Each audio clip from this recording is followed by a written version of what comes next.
আসসালামু আলাইকুম, কেমন আছেন?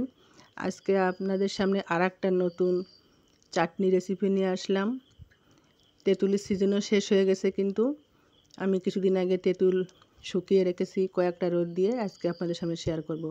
বিট লবণ নিলাম, চিলি ফ্লেক্স করলাম, আর এখানে পাঁচফোড়ন গরম করে নিয়েছি, 3টে রসুন নিয়েছি, কয়েক টুকরো ছাল নিয়েছি, 5-6টা লবঙ্গ আর 2টো এলাচ।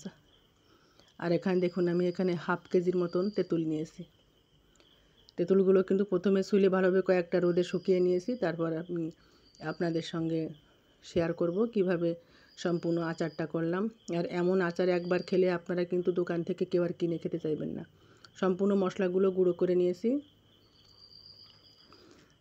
আপনাদের সঙ্গে শেয়ার করব, আপনারা সঙ্গে থাকুন। কড়াইতে প্রথমে সরিষার তেল দিলাম, আমি এখানে প্রায় 50 গ্রামের মতন সরিষার তেল দিলাম।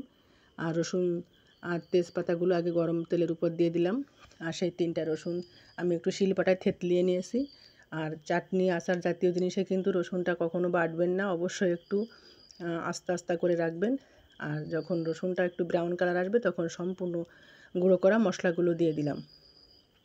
আমার ভিডিও ভালো লাগলে আপনারা অবশ্যই ফেসবুক পেজে ফলো দেবেন, লাইক কমেন্ট শেয়ার করবেন, ইউটিউব চ্যানেল থেকে সাবস্ক্রাইব করবেন। বেশি ভালো লাগলে অবশ্যই শেয়ার দিবেন। আর এখানে খেজুরের একেবারে নলেন গুড় দিয়ে তৈরি করব, এখানে কোনো চিনি ব্যবহার করব না আজকে। আপনারা চাইলে চিনিও ব্যবহার করতে পারেন। আমার বাড়িতে খেজুর গুড় আছে, সেই জন্য আমি খেজুর গুড় দিয়ে শেয়ার করব।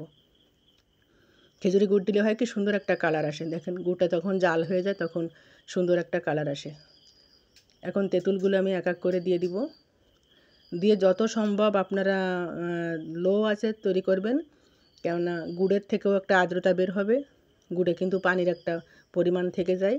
ধীরে ধীরে আঁচ দিতে হবে, আর বারবার নাড়াচাড়া এপিট ওপিট করে নাড়াচাড়া করতে হবে খুন্তি বা চামচের সাহায্যে। এক পর্যায়ে সুন্দর একটা ঘ্রাণ আসবে। আর ওখানে বিট লবণের পরিমাণ কম ছিল, তাই আমি একটু সাদা লবণ দিয়ে দিলাম। আর সামান্য একটু মরিচের গুঁড়া দিলাম, আর একটু ঝাল হওয়ার জন্য। চিলি ফ্লেক্সে ঝাল কম, সেই জন্য আমি আর একটু মরিচের গুঁড়া দিয়ে দিলাম। এইভাবে আপনারা 20 মিনিট একটানা ধীরে আঁচে জাল দিবেন, আর শুকিয়ে আচারটা কিন্তু কমিয়ে যাবে আস্তে আস্তে। আর খেতে যে কী লাগবে আপনাদের বলে বোঝাতে পারবো না। নামানোর 20 মিনিট আগে আমি ভিনেগারটা 2 মুখ, ভিনেগারের শিশির বোতলে যে মুখ থাকে সেই মুখের আমি 2 মুখই দিয়ে দিব সম্পূর্ণ, কেননা ভিনেগার দিলে আচার অনেক দিন ভালো থাকবে।